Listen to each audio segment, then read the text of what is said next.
waa wax iska cad in ragga iyo dumarkaba ay dhinacyo badan ku kala duwan yihiin, sidaa daraaddeed waxaan kaloo daah saarnayn in dumarka si ka duwan sida ragga ay jacaylka ugu dhacaan. ii oggolow inaan kula wadaago 5 siyaabood oo ay haweenka jacaylka ugu dhacaan. 1. si ay kuu jeclaato waxay marka hore u baahan tahay inay barato shakhsiyadaada. waxaa laga yaabaa gabar inaad isku jaamacad tihiin ama hal meel ka wada shaqaysaan, laakiin xaqiiqdii si dhab ah miyay kuu taqaanaa. dumarka waxay mar walba baahi weyn u qabaan dhisidda xasuus ku aadan qofka uu damaca kaga jiro ka hor intaysan jacayl u qaadin, sida in sare la isla wadaago ama sheekooyinka midka ka kala qoseeya. yeelkeeda ninka ragga ah waxaa ku filan soo jiidashada ugu horreysa si uu gabar u jeclaado, halka ay dumarka jacaylku ku dhacaan marba marka ka dambeysa ee ay qofka si gundheer ah u bartaan. inta badan xidhiirka labada qof si fiican isku barta ka hor intaysan iscalmaan ama isguulsan ayaa ka warid badan marka loo eego dhigooda kale, maadaama muuqa kore qofka ay tahay wax isbedelaya, shakhsiyaddana ay tahay wax waaraya. 2. si ay kuu jeclaato waxay u baahan tahay inay ogaato waxaad ku fakarayso. si ku talagal ah iyo si aan ku talagal ahayn intaba, dumarka waxay jecel yihiin inay ogaadaan inuu ninka ragga yahay nin caqli leh oo si xeel dheer u fakaraya. waa caado dumarnimo si uun maankooda ugu dhisan inay ogaadaan inaad tahay qof daryeeli og misena difaaci kara.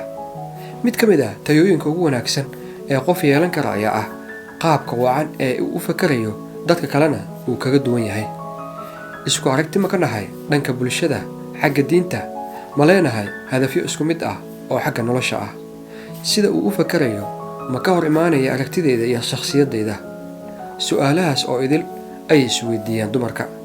caqliga waa muhiim, inkastoo aadan u baahnin qof caqligiisu siyaado yahay su'aal kastana kaaga jawaabi kara, balse waxay u baahan tahay inay ogaato inuu ninku yahay nin leh caqli ku filan oo uu iyada ku caawin karo waqtiga ay u baahato. 3. si ay kuu jeclaato waxay u baahan tahay inay ogaato inaad tahay qof ku fiican sheekaynta. dhib ma lahan waxa aad ka niqaashaysaan, arrinta ugu muhiimsan ayaa ah inaad labadiinuba ku raaxaysanaysaan la sheekaysiga midba kan kale, iyo inaad yeelataan wada sheekaysi xiise leh oo uusan midna dareemayn cadaadis ku aada inuu ka hadlo wuxuusan rabin. dabcan dadka isku afkaar ma ahan oo qof waliba wuxuu leeyahay fikrad u gaar ah. haddaba waa maxay wada sheekaysiga wanaagsan?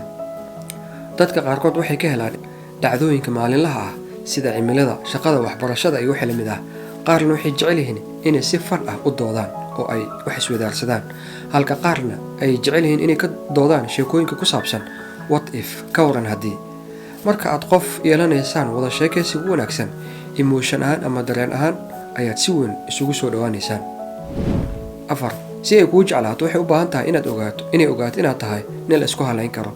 dumarka waxay biological ahaan ku programsan inay noqonayaan hooyo ilmo xanaanaynaysa. si subconsciously ah waxay mar kasta baahi u qabaan nin kasta oo ay la kulmaan inuu awood u leeyahay daryeelka ilmaheeda iyo inuu aabbo noqon karo. ilmo dhaliddu aad bay u saamaysaa dumarka noloshooda, sidaa daraaddeed xulashadooda waxaa qayb weyn ka ah lamaane nolosheeda badbaadin kara. waxay u baahan yihiin inay hubiyaan inuu yahay qof la isku halayn karo, familkana ku tiirsanaan karo. 5.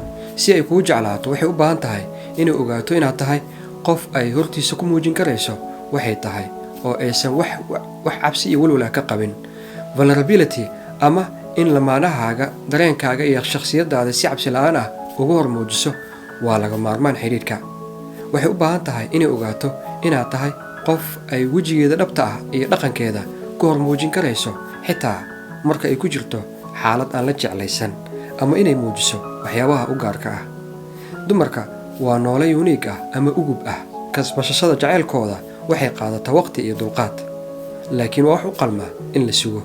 haddaba maynagu raacday 5tan waxyaabood oo ay dumarka jacayl ugu dhacaan? naguludaa fikirkaaga qaybta kommentiga. sidoo kale ha ilooweyn inaad subscribe tiraado kanaalkan, gabnaalkan aad furato si aad ula socoto mawduuca xiga. mahadsanid.